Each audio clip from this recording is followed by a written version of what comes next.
Hi everyone, this is video 19 and today we're going to be basically tying up some loose ends of Python because believe it or not, we're actually almost done with this first part of this course. So what we're going to do today is we're going to look at exception handling and iterators. So let's get started with exceptions. Exceptions are something we've already briefly seen here and there, but basically they're errors that occur during the execution of a program that force the program to stop. And exceptions are actually secretly objects. Okay, I'll talk a little bit more about that point later, but so some common exceptions you might have seen is division by zero, obviously. And then also if you access a list outside its index range, you're going to get an index error basically, and that's also another exception. So basically exceptions prevent you from doing dumb things in your programs. So they're good. But one question we might have is how do we personally as programmers raise exceptions? So how do we basically force an error to occur during the execution of the program? So then you might ask, hey, why the heck would I want to force errors in a program? I'm trying to avoid as many errors as possible. Like, why would we do this? But the reason we might want to do this is because there are some examples where the users of your program might pass in something that doesn't work. You want to handle these as exceptions and basically tell the user, you can't do that, you can't do that, you know? So that's why raising exceptions is important. So let's look at a practical example of when we would raise exceptions. And this example is we're basically going to create an n by m board. Okay, n rows and m columns. So a visualization of what this looks like, a pretty crude visualization I must say, is basically, so what we're going to do is we're also going to fill it with zeros. So this is a 4 by 5 board, it has 4 rows of zeros and 5 columns. This is a 3 by 2 board, has 3 rows and 2 columns.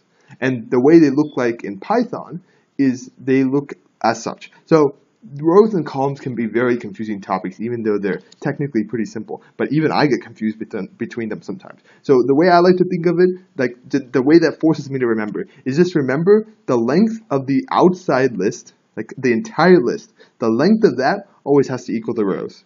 And the length of the inner list has to be the length of the columns, basically. So that's how I remember. So in this example, this has 4 rows because there are 4 elements in the outside list, and this has 5 columns because there are 5 elements in the inner list each. So that's how this works, and same with this example. So what we're going to do this is so I'm not going to worry about raising exceptions yet, but I'll show you why raising exceptions is important in this problem. But anyway, I'm just going to make my board. I'm going to start with an empty list. And what I'm going to do is I'm going to basically make each of these rows. So each of these rows are represented by this inner list, essentially, okay? And then they're stacked on top of each other to make the board. So I'm going to make this inner list. So how do I make this inner list? Well, I had to pass in 0 somewhere, and I can multiply by 5, right? In this case, because 5 is m. So I end up multiplying by m. So what this means is basically the number of elements in this list is going to be the number of columns, so that's why we multiply by m, the number of columns. Okay, and then what we're going to do is now we basically need to stack these on top of each other. So we need to add them to the board. How many times do we add them to the board? The number of rows. So for I in range of the number of rows, what we're going to do is we're going to append the row each time. And then at the end, we're going to return board. So let's see if this passes our doc test. It should. And it works. Okay, so this is interesting, but this didn't really teach us anything new. So now, what I want you to think about is thinking about the case where n or m is a negative number. Or better yet, what if it's 0? How do we handle those cases? It doesn't really make sense to have a 0 by 0 board, you know? So one thing we could do, so we want to prevent n and m to be 0. And we also want to prevent n or m to be negative. Okay, so there's a pretty easy way to handle this. So if n is equal to 0 and m is equal to 0, what we can do is we can do something called raising an exception. And what exception am I going to do? Well, I'm going to say index error, because our indexes are pretty closely related because we're looking at boards. So what we're going to say is you can only have basically dimensions cannot both be 0. Cannot both be 0. So this is one case. Okay, and then there's going to be another case where one of them could be negative. So how do we express that logic?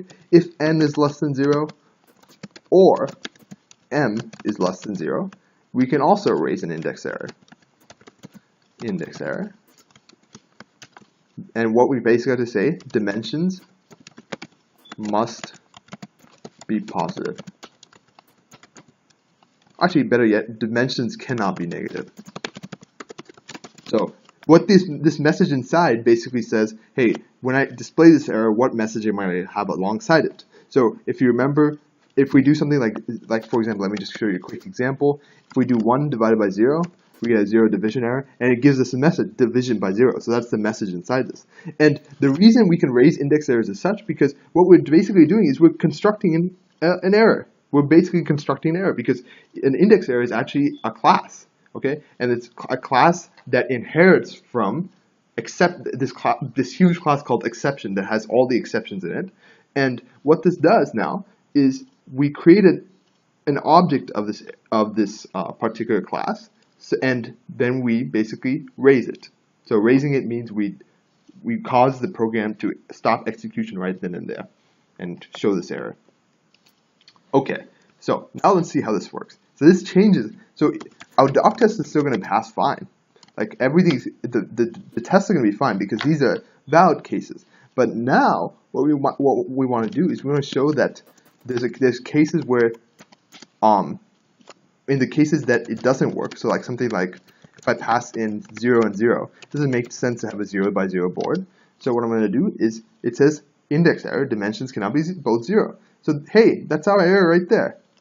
Okay, what if I do a negative number? Negative 5 and like 6. Dimensions cannot be negative. Hey, there we go. So, oh, and actually now that I think about it, it doesn't really make sense for either dimension to be 0. Because, yeah, so what I have to do here, so yeah, just something I just thought of right now. It should be n is equal to 0 or m equals 0. I'm not going to test that because that's obvious, it'll work, but basically, so this is how we raise errors. The main point here is that this is how we can cause program execution to stop. And basically, why would you want to do this is you want to show the user that, hey, if they enter a bad argument or something, you want to tell them, like, you made an error. You want to make it very obvious. So that's why we do this type of logic. Okay, so we've talked about raising exceptions. But now, an even better method, sometimes I think personally, is that you can also handle these exceptions pretty well. And what we want, basically the point of handling exceptions is that sometimes we don't want to halt execution of a program if an exception is raised. So like, say there's some exception like an index error. What if we want to do something in that special case that the index error occurs? How can we basically do that?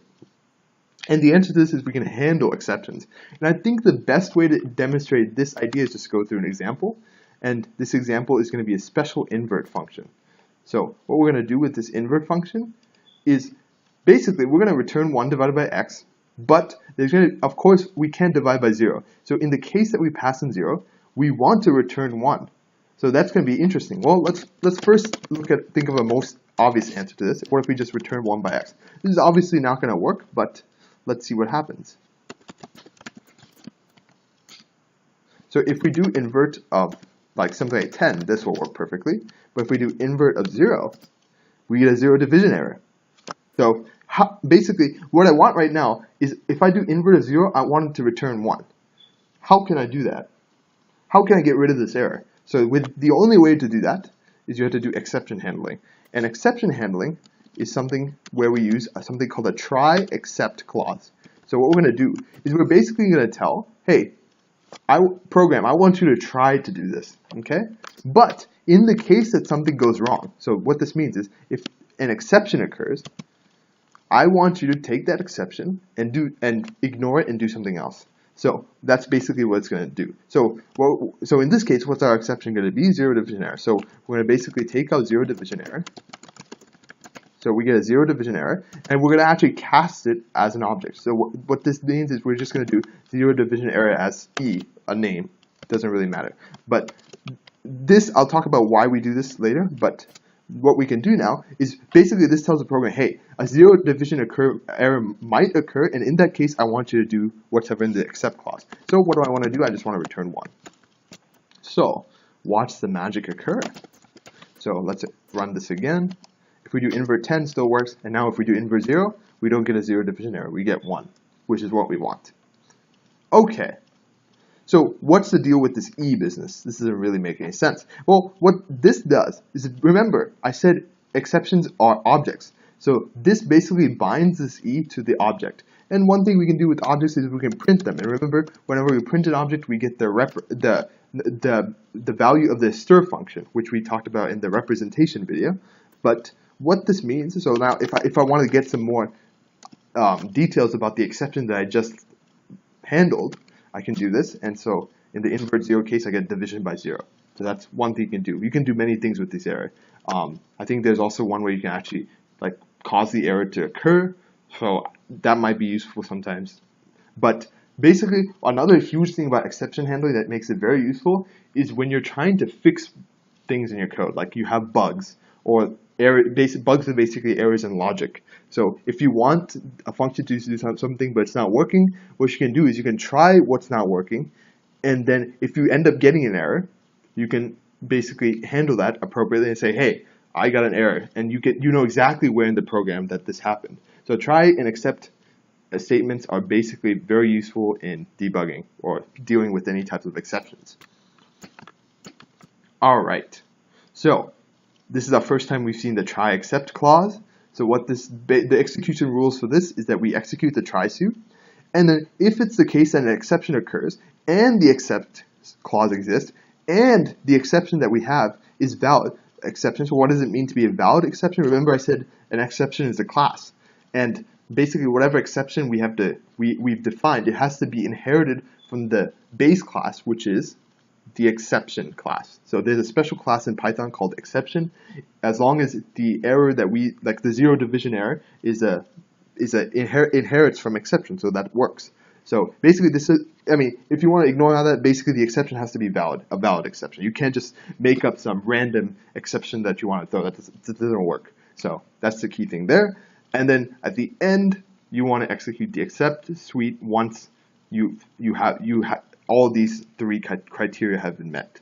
So that's the idea of try except clauses. So here's our code for that.